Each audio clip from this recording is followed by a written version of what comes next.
안녕하세요 여러분, 이신동입니다. 반갑습니다.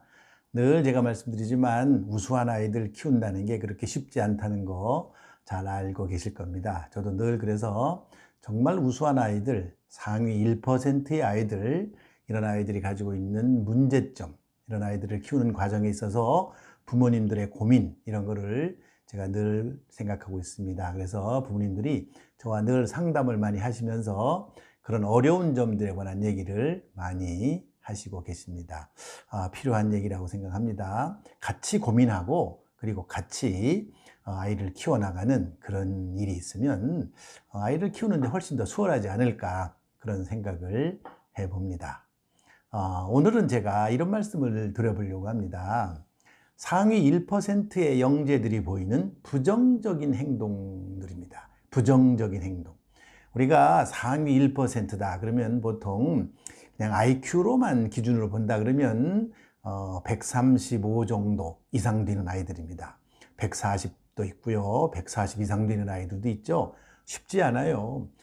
우리나라 사람들 보면은 보통 사람들이 IQ에 대해서 굉장히 부풀려서 생각하시는 분들이 굉장히 많아요. 그렇지만 그렇지 않습니다. 상위 1%라고 하는 것은 100명 중에 1명이잖아요.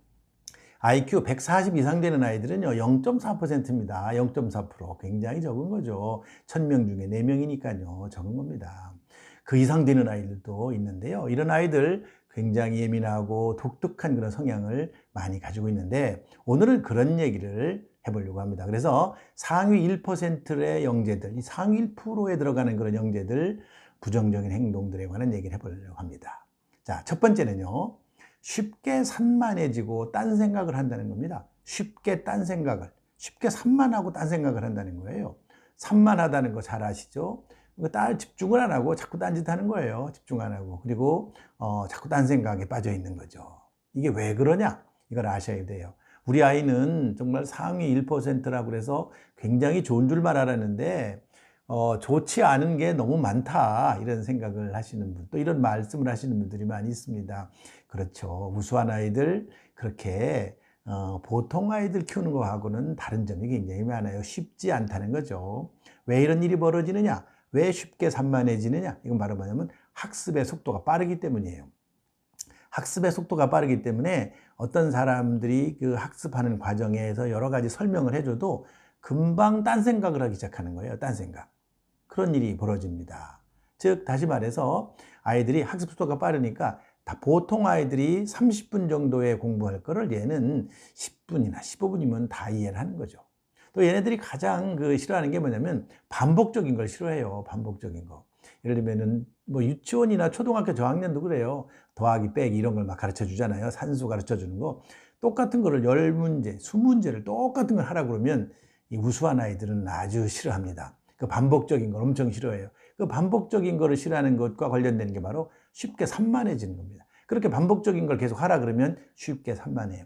영재를 잘 이해 못 하시는 분들 보면은 학교 선생님들도 그렇고요. 또 유치원 선생님들도 그렇고 자꾸 그렇게 반복적인 걸 시켜놓고 너는 왜 그러냐는 거야. 도대체 너는 왜 그러냐? 다른 애들은 다 잘하는데 왜 너는 도대체 왜 안 하려고 그러고 자꾸 산만해하고 딴짓하고 이러느냐 하는 거죠. 그거는 바로 영재라는 것을 이해를 못해서 그런 거예요. 우수한 아이를 이해를 못해서 그래요. 우수한 아이들은 쉽게 산만해지고 딴 생각을 잘한다 하는 것이 부정적인 특성으로 보일 수가 있어요. 그렇지만 부모님들은 이해를 잘 해주실 필요가 있습니다. 두 번째는요, 토론을 할 때 독점하려고 한다는 거예요. 독점. 자기가 아는 게 많거든요. 그러니까 토론 같은 거를 하면 이렇게 얘기를 같이 하라 그러면 독점하려고 그래요. 자기가 막 모든 거를 주관하려고 그래요. 그래서 사람들이 주변에서 별로 안 좋아해요. 이게 문제죠. 이게 왜 그러냐? 이런 일이 왜 벌어지느냐? 방대한 정보를 가지고 있기 때문에 그래요. 정보의 양이 많아요. 다른 아이들보다 훨씬 더 수준 높은 정보, 그리고 넓은 정보를 가지고 있기 때문에 그렇습니다. 이 방대한 정보 양이 바로 이런 거를 만들어내게 해요. 그 다음에 또 이 대답을 할 준비가 다 돼 있어요. 아주 여러 가지 다양한 대답을 할 준비가 돼 있기 때문에 토론할 때는 얘가 할 얘기가 너무 많은 거예요. 그러니 얘기를 하다가 보면은 남들한테 발언 기회를 안 주게 되잖아요. 이래서 항상 뭐 친구들로 하여금 좀 부정적인 평가를 받는다든지 또 선생님으로 하여금 부정적인 평가를 받는 경우가 굉장히 많아요. 또 이런 아이들이 무엇 때문에 이런 일 현상이 벌어지느냐? 집착력이 높아서 그래요. 어떤 하나에 꽂히면 거기에 굉장히 집중하거든요. 예를 들면 토론의 주제가 예를 들면 무슨 천체에 관한 것이다. 아니면 토론의 주제가 무슨 다른 그런 생물에 관한 것이다. 이렇게 나오면 그거에 관해서 아는 게 많은 거예요. 여러분들 유전자에 관해서 토론을 한다 그럽시다. 자, 유전에 관해서 토론한다 그럽시다. 이런 얘기를 하면은 다른 아이들은 유전자에 관해서 아는 게 별로 없는데 얘는 아는 게 너무 많은 거야. 그러니까 그냥 할 얘기가 막 쏟아지는 거죠.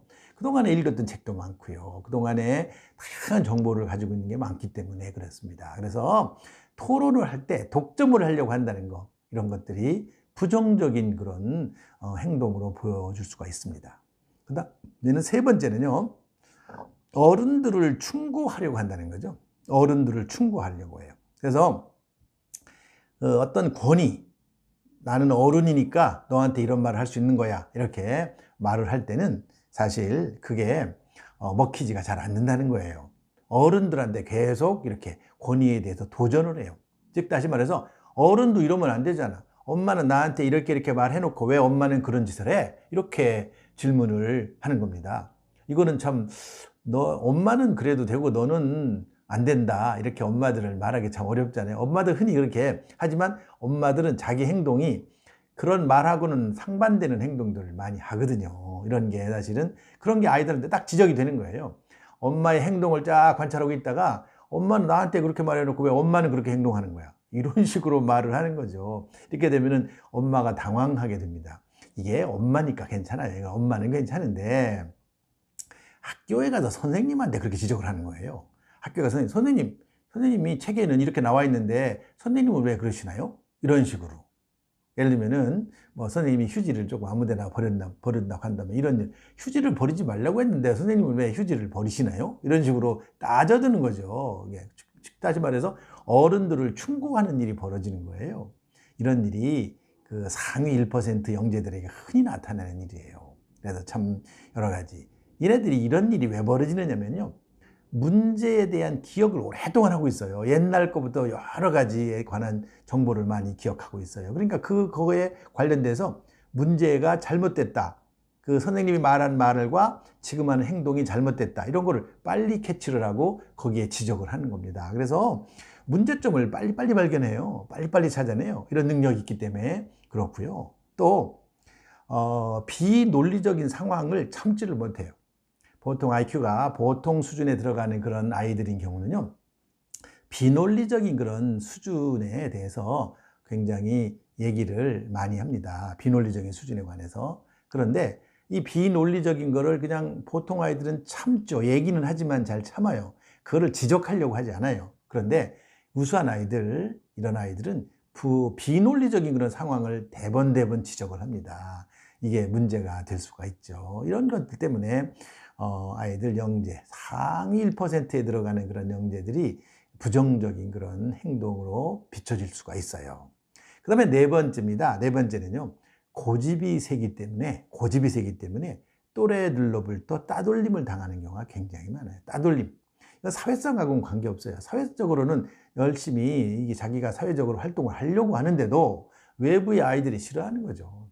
제가 이렇게 그 대학원 수업도 이렇게 하고 학부 수업도 해보면 아이들이, 똑똑한 아이들이 대개가 친구들이 별로 안 좋아해요. 그 친구들이 좋아하는 그런 사람은 어떤 사람이냐? 허용적인 사람을 되게 좋아해요. 예를 들면 대학에서 과대표를 뽑잖아요. 대학에서 과대표를 뽑으면 어떤 애가 뽑히는 줄 아세요? 되게 특징이 없는 아이, 이런 아이가 과대표를 뽑히는 애가 되게 많아요. 또 그리고 여학생들 사이에서 잘 이해해주고 약간 좀 이렇게 어수룩해 보이고 이런 사람이 과대표로 뽑히는 경우가 굉장히 많고, 똑똑하고 아주 사리분별이 분명하고 이런 아이는 별로 안 뽑혀요. 그 영재 아이들에게 고집이 세고 또 또래들로부터 이렇게 따돌림을 당하는 것은 이유가 있어요. 뭐 때문에 그러냐? 굉장히 개인주의 성향이 강해서 그래요. 그 상위 1% 그런 영재들은요, 개인주의 성향이 굉장히 강합니다. 혼자 하려고 그러고요, 혼자 모든 것을 추진해 나가고요, 이런 걸 좋아해요. 그리고 자기 확신이 굉장히 강해요. 자기 확신.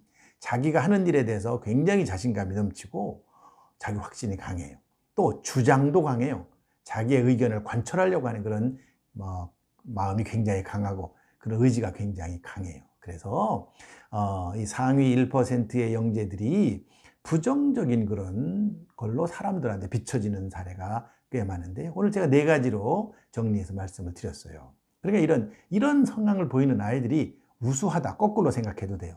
상위 1% 아이들이 이러이러한 성향을 보인다, 이거 설명드렸고요. 이런 성향을 보이는 아이들은 또 반대로 굉장히 우수할 가능성이 있다, 이렇게 우리가 짐작을 해볼 수도 있습니다. 오늘 내용을 한번 정리를 해보면은, 첫째, 쉽게 산만해지고 딴 생각을 잘한다, 이라는 것이고요.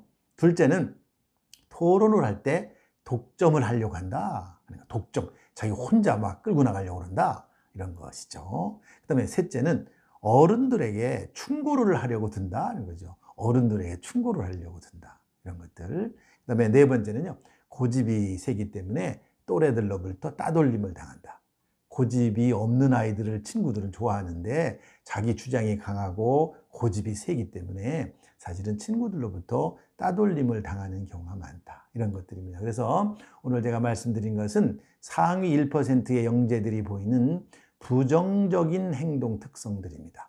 우리 아이가 혹시 이러이러한 행동 특성들을 보이면 우수하다라고 생각하면 되는데요. 반드시 그런 건 아니겠지만 상당히 우수한 아이들이 이런 성향을 굉장히 보이고 있습니다. 그렇지만 이런 부정적인 것은 사람이 다 좋을 수 없잖아요. IQ가 굉장히 높고 상위 1%에 들어가는 아이라면 부정적인 것도 있다라고 엄마들은 좀 수용해 주시고 이해해 주시고, 그리고 이런 것들을 조금씩 적응하도록, 환경에 적응하도록 조금씩 고쳐주는 노력을 해주시면 좋을 거라고 생각합니다. 오늘은 여기까지 하겠습니다. 감사합니다.